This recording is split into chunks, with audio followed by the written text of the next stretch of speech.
Hey, what's going on, guys? Welcome to another Final Fantasy Revexus video, and I've got so much in here that I don't know if I can fit in the title correctly. So, first of all, we have the first ever Neovision story, mainline story character coming into the game on the global version. I didn't think they would ever be able to do it. I thought maybe there was some kind of weird thing where only Alum can make FFBE mainline story characters, but it looks like we've got a Cleome from the main story. This is not, someone from global only. This is in the story itself. So Cleome is getting a Neovision version. Finally, no Neovision Awakening here, obviously. And so we have her as a mage for some reason. It's the same thing like with Regina, where somehow she became a mage. She's a mage for some reason because of her STMR. So her STMR is 240 magic. I almost said attack because I'm just so used to, Cleome being a physical damage dealer. Gives her 500 flat magic and also 100% magic TDH. Now, I wish that we can't say, oh, we just used the dark vision katana. Sadly, you can't do it because she's a mage. So, you're almost instinctively saying, oh, just use the dark vision katana. Nope, can't do it this time. So we're kind of just stuck using this. It's okay, I guess, but it's not the best. Her TMR is okay. It does give some killers, and it does give quite a bit of MP. It does give her 500 flat magic, so if you have both, that's 1,000. That's by design, of course, because I'm sure she's lacking in passives otherwise. And her EX2 or EX3 ability is giving her a lot of magic, actually.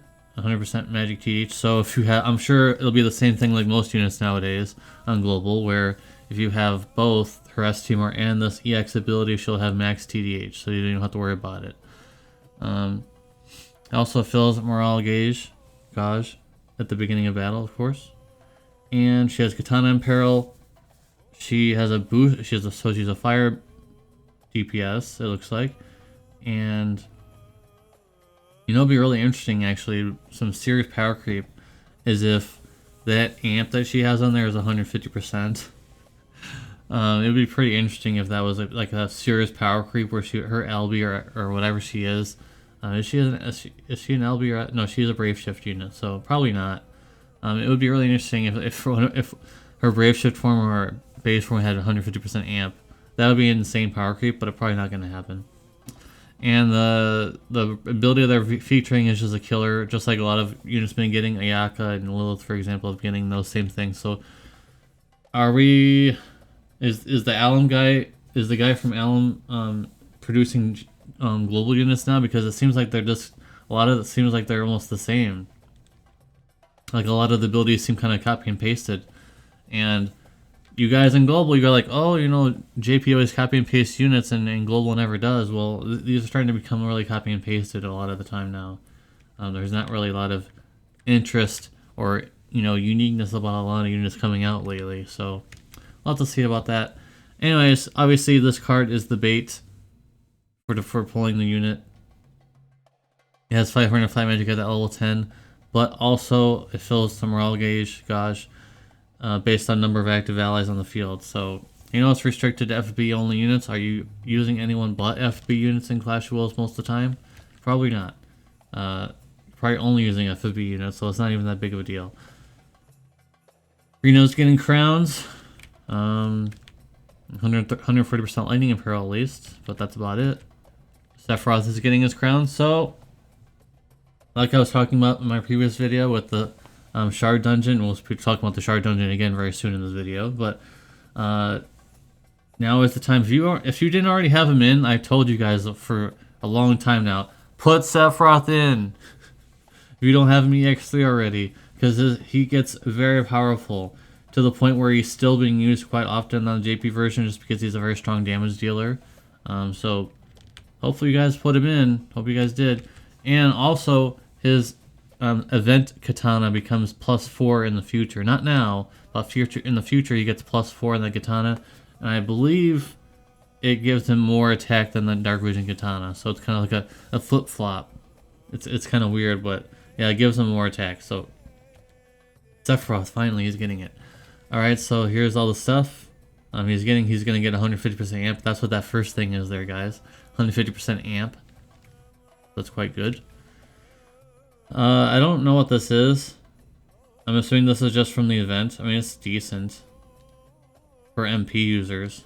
So I'm assuming this looks like an instrument. So I guess, I mean, a live for his STMR is probably still better than this, even though it gives quite a bit of MP.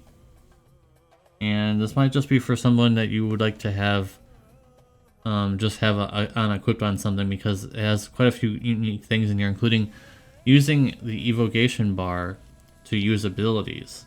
Now that's pretty interesting, actually. And actually, I hope they expand on this, because a lot of the time, the evocation bar is almost useless and never used.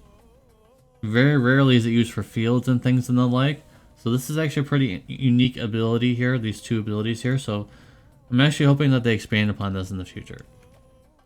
Here's the Clash Wills boss, Beast and Demon. Fire, Ice, and Dark. So Sephiroth, you could use Sephiroth if when this comes out. Fire, obviously this is for Cleome. And Ice, you could probably use Ayaka again, but it doesn't really line up with all of her killers, but you could maybe you could get away with using Fravian and Ayaka again.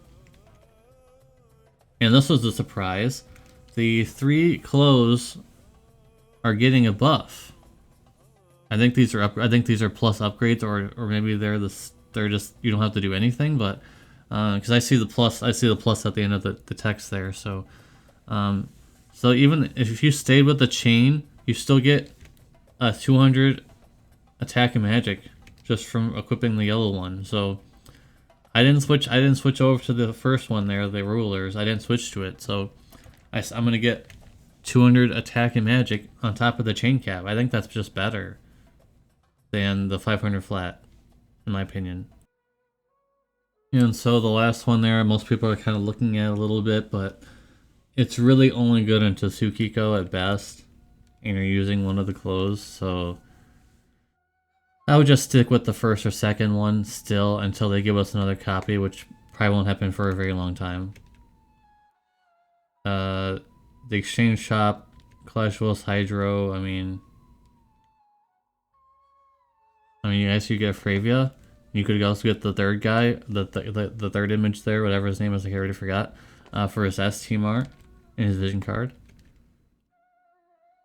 And we're able to get twice SHARD, just like the JB side does every now and then. This is the first time Global is getting it.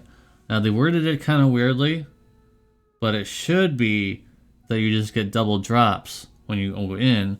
But how it's worded is that you go in twice. Like, I don't really understand why they would spaghetti code this to where you have to go in twice instead of just it being double drops. Because the JB side does double drops every now and then. You don't have to enter in twice. So I'm assuming it's just worded very weirdly and it's just double drops, which is very good. Just like I said in the previous video, guys, make sure you guys are getting your really good shard dungeons. Don't just put people in that you're not going to use. Put people in the shard dungeon that you are positively going to be using or for the long term. Like Tifa and Sephiroth and other people that I mentioned in my shard video. So here are some login bonuses. 3,000 lapis, that's quite a lot. Isn't that more than normal? I mean, obviously it's going to be over the course of however long this is going to be. Several weeks, it looks like. That's quite a long duration. But you're also getting a lot of other things in there as well. And there is the stream rewards for 1,000 lapis. That's going to help out quite a bit. And some tickets and things, so that's quite good. And that's it. Alright, guys. Wow. I'm gonna get out of here before this hits 10 minutes, but let me know in the comment section down below what you guys think about all this news. I'm really excited for Cleome, but I need to see how she's gonna be, because I don't want to pull for another Ayaka and get burned that she's only useful for one time and then never again. So maybe she'll be useful for this time though. But anyways, let me know all of the information you like in the comment section down below, what you don't like, and I'll hope to see you in the very next video, and I will see you in the comment section down below. Peace.